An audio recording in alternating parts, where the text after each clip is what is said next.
सात गुरु कहते किसके हैं? कहते गु नाम अंधियार है, रू करिए प्रकाश, मेट अज्ञान जो ज्ञान दे, गुरु नाम है दास। जो हमारे अंधेरे वाली अज्ञानता वाली बात को समेट करके हमारी अज्ञानता को दूर करने के लिए अंदर प्रकाश का उजाला जो देता है उसे सद्गुरु कहते हैं। मन है, इसे जिस घोर कली काल में हम गुजरान कर रहे हैं, इस मन को नाना प्रकार के चोरों के लपेट में लाने वाला ये कलयुग है। तमाम जिंदगी इंसान ऊंचाई पर चढ़ता रहे, आखिरी सीढ़ी में जाकर के किसी एक भी चोर की लपेट में आ गया और उससे झगड़ा हो गया तो नीचे गिरने में देर नहीं लगी। सारी जिंदगी सीढ़ियां चढ़ाई पर लगा दी, उम्र बीत गई ऊंचाई पर जाते जाते, और जब ऊपर पहुंचने का समय आया, किसी एक भी आखिर सीढ़ी पर भी अगर पांव अड़ गया तो प्रेमियों पैर थिड़कते ही नीचे गिर गया। जीव गए, मैंने तो इतनी चढ़ाइयां चढ़ी हुई हैं, मैं नीचे गिर ही नहीं सकता, मैं गिरा कहाँ हूं? गिर कर भी नीचे कहे मैं गिरा कहाँ हूं, तो कहते उसके लिए अज्ञानता से बड़ा और अंधेरा क्या होगा।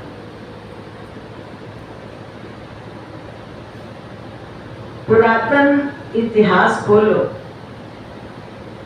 उसमें बार बार एक ही बात का संत फकीर रूहानी योगी यति इसी बात का संकेत देते हैं कि जीव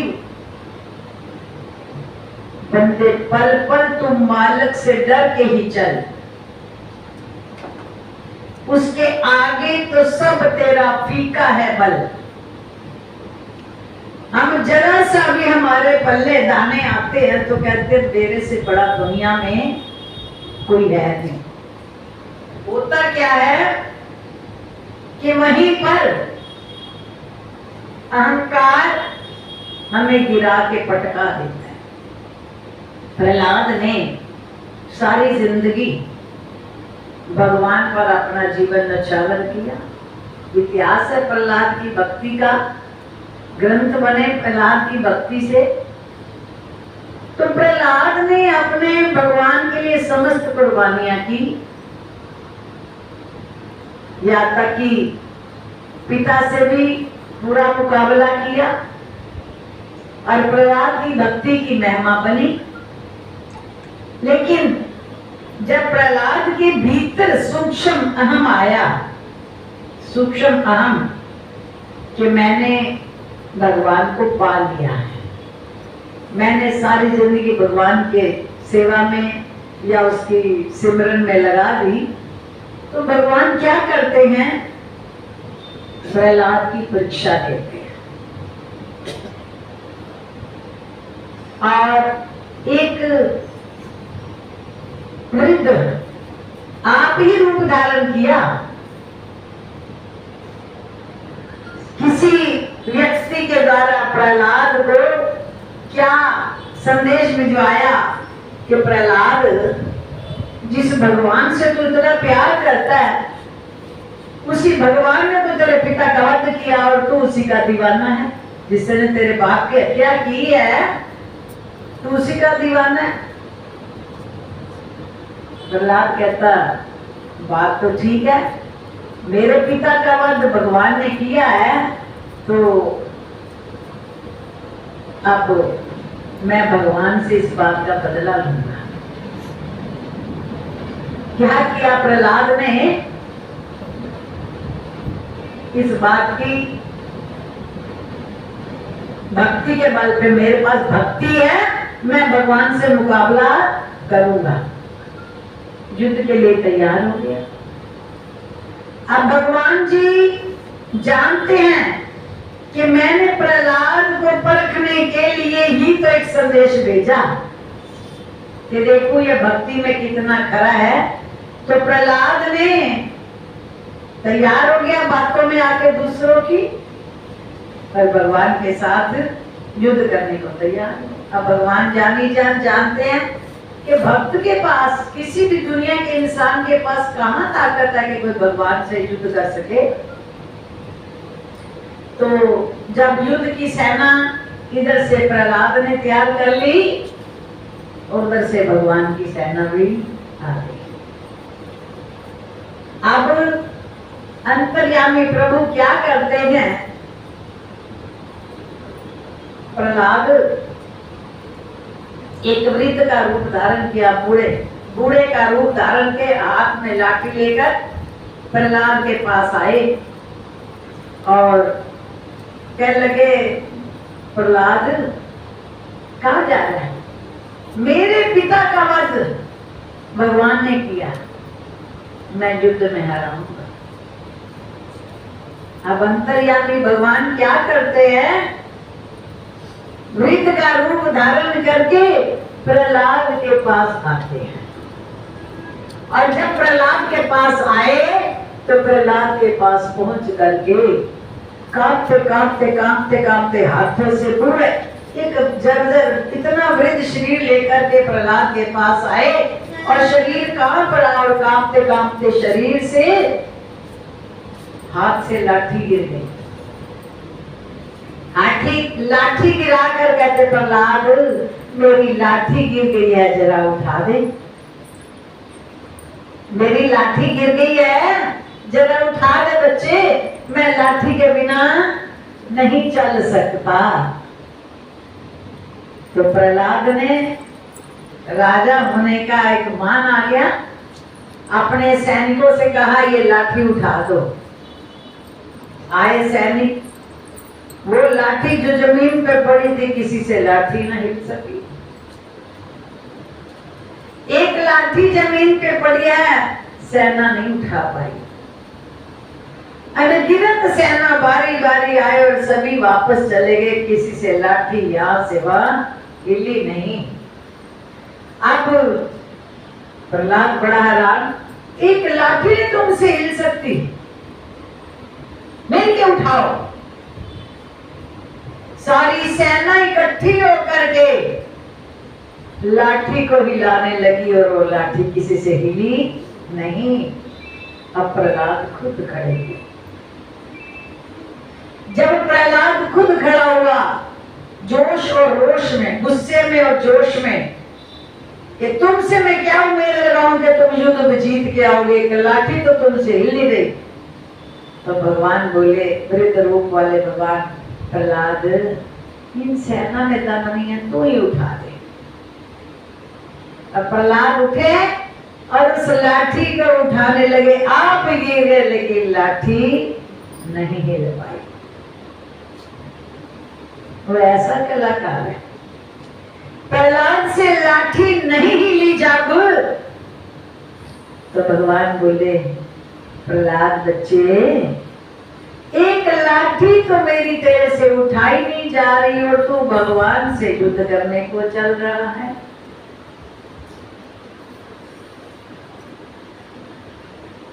भगवान के उस वृद्ध के रूप शब्द सुन करके प्रहलाद की आंखें झुक गई और जब प्रहलाद झुका, सर झुकाया, क्योंकि भगवान को भक्त प्यारा तो बहुत है ना, वो भक्त को छोड़ सकती है।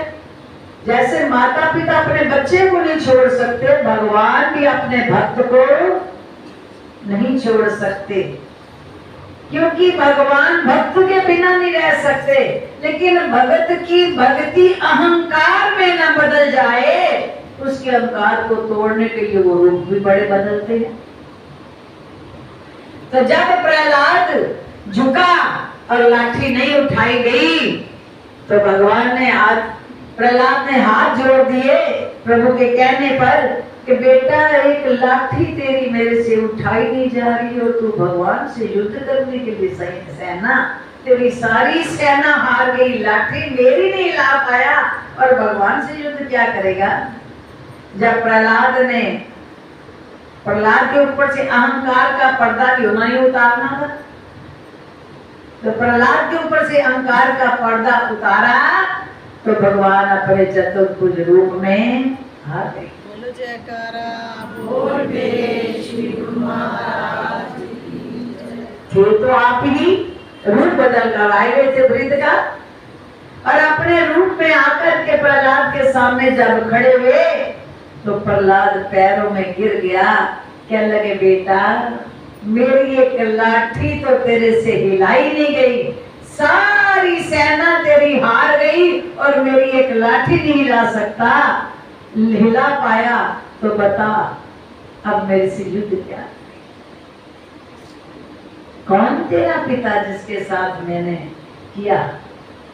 पिता के साथ मैंने कुछ नहीं किया,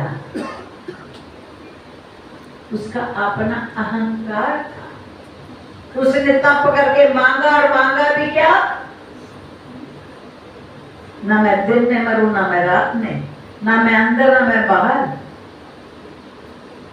ना सुबह ना शाम रात, ना अस्त्र से ना शस्त्र से।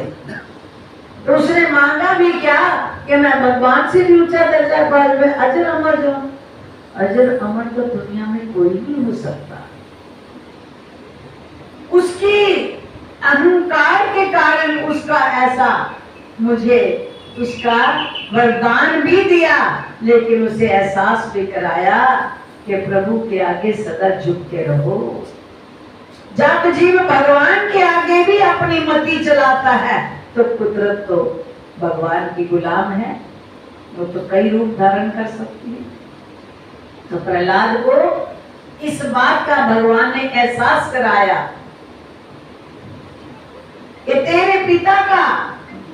तेरी पिता की जो भावना थी उसकी खातिर उसका जब समय आया तो मुझे ये रूप बदलना पड़ा। अपना मृत्यु तो निश्चित है लेकिन मुझे उसके लिए ऐसा करना पड़ा क्योंकि उसने वरदान ही ऐसा मांगा था।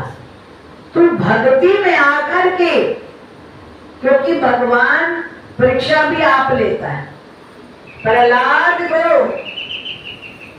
पिता के प्रति उलझाने वाला कौन? स्वयं भगवान ने ही तो ऐसा कहलवाया था। स्वयं भगवान ने ही तो प्रहलाद को इस बात की उंगली दिलवाई कि तेरे पिता को भगवान ने वध किया तो तू उसका बदला ले। इसलिए क्योंकि वो जानता था प्रहलाद को भक्ति करने के बाद अहंकार आ गया है। कृपा मेरी पाई, जीत मेरी वजह से हुई, सब कुछ मुझसे पाया और मुझसे पाकर ही अहंकार आया। तो अहंकार तो मुझे भक्तों का बिल्कुल भी कबूल। तो शब्द में आया करो सत्कार सतगुरु का। अपने सतगुरु की कृपा जब मिलती है कभी उसे दुर्कारो नहीं, इनकार मत करो मन और बुद्धि के अधीन होकर, क्योंकि सबसे बड़ा दुश्मन अगर इस दुनिया में कोई है प्रेमियों तो हमारा अपना मन। उससे बड़ा दुनिया में हमारा दुश्मन कोई नहीं। हम नहीं कह रहे, योगी यति ग्रंथ हजारों वर्ष पुराने इतिहास के ग्रंथ भी एक ही बात पर जोर देते हैं, जीव कोई वैरी तेरा कोई नहीं, वैरी तेरे फैल, तू अपने फैल समेट ले ते गली गली कर। ये परम पूज्य छोटे महाराज जी अक्सर अपने मुखार दिल से फरमाया करते थे कि इस जीव का इस दुनिया में सबसे बड़ा दुश्मन उसके अपने विचार है और कोई नहीं। और जब हम इन विचारों को शब्द के जरिए ये विचार सिमट सकते हैं और कोई तरीका नहीं विचारों को समेटने का। सबसे बड़े दुश्मन हमारे इस दुनिया में अगर कोई है तो हमारे अपने विचार। कौन से विचार? जो शब्द से विपरीत चलते हैं, जो सिमरन से विपरीत रहते हैं, वो विचार दुश्मन है। जो सिमरन से जुड़े रहते हैं, सबसे हमारे हितकारी सज्जन हैं, तो वो विचार हैं जो मालिक के नाम से हमें जोड़ के रखते हैं। जो मालिक के शब्द से हमें दूर करते हैं, वो विचार हमारे सबसे बड़े दुश्मन हैं। तो इन विचारों की ही खेल पसारा है सारा। हर चीज को अगर हम उसकी कृपा का एहसास करते चले जाएं, तो प्रेमियों वो विचार हमारे लिए सज्जन बनने शुरू हो जाते हैं। और अगर हम जैसे प्रहलाद को गुमराह करने के लिए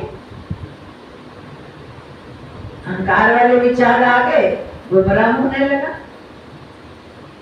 और फिर छोड़ तो सकते नहीं भगवान, आप ही रूप बदल करके सामने आ गए और उसको रास्ते पर ले आए एक लाठी के बहाने से। तो कहते शब्द में आया करो सत्कार सतगुरदा जेड़ा दुख दूर कर दाए जो खाली झोली ले आंदा। अब हम जब गुरु महाराज जी के सामने आते हैं, हमारा हृदय खाली होता है? नहीं ना, कितने विचारों से भरा हुआ हृदय लेके आते हैं।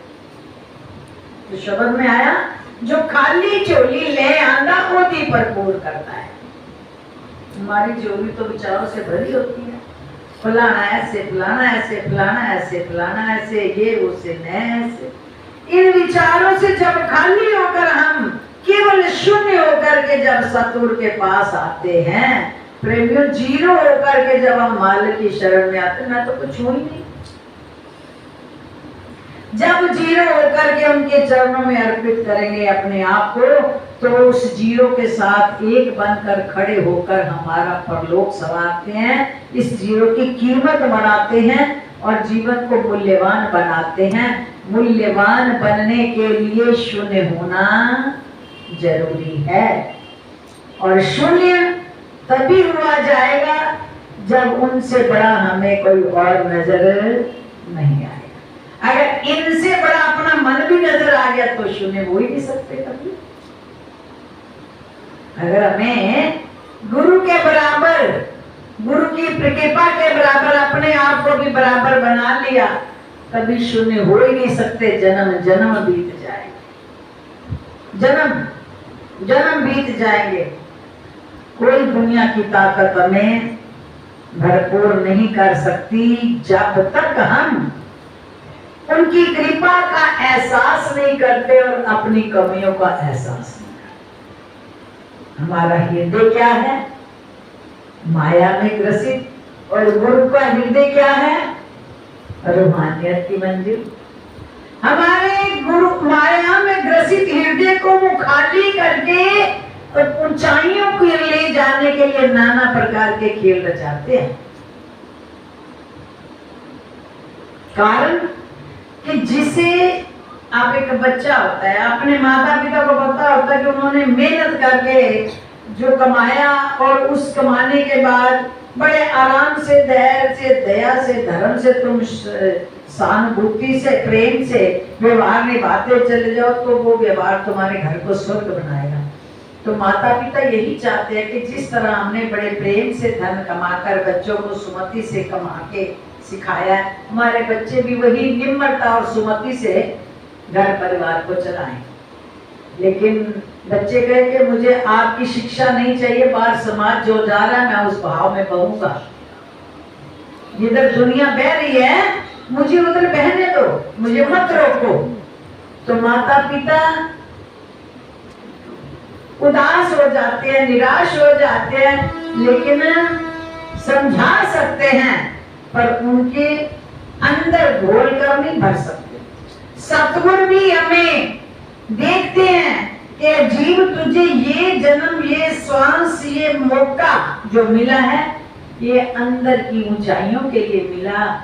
इसी जन्म में तुझे और मौका नहीं मिलेगा। तू अंतर घाट से शांत चित्त होकर के श्वासों की पूंजी के द्वारा धनवान बन। लेकिन हम भीतर की शांति के तलबगार नहीं है, बाहर की शांति के तलबगार है। बाहर जो दुनिया में देखा देखी कह रहे हैं ना शांति है, अरे वो तो जीवन में निर्वाह करके देख लिया, सब कुछ होते हुए भी हम शांत हैं। और मालिक के राह पर चलने वाला जो उसके हुक्म और इशारे पर चलता है प्रेमियों, उसे स्वतः अपनी ताकत से शांत और आनंदमय बना के रखता है। हर चीज से वो ऊपर उठा लेता है, रख के इतना प्रेमी नु जग दे विच भी रख के जग तो न्यारा करता। आओ मेरे दाते दे दरबार इत्थे राम नाम धन मिलदा, जेड़ा करे इना नल प्यार ओनू सुख दा सागर मिलदा। तो सतगुरु संसार में भी रखते हैं, लेकिन हृदय तक अंतर मन तक सुखी भी करते हैं, परंतु उनके वचनों पर चलने वाले सुखी होंगे, मन की गुलामी वाले सुखी नहीं हो सकते। इसलिए सतगुरु से क्या मांगे गुरु महाराज जी, मन की गुलामी से निकालकर अपने वचनों का गुलाम बनाओ। वो है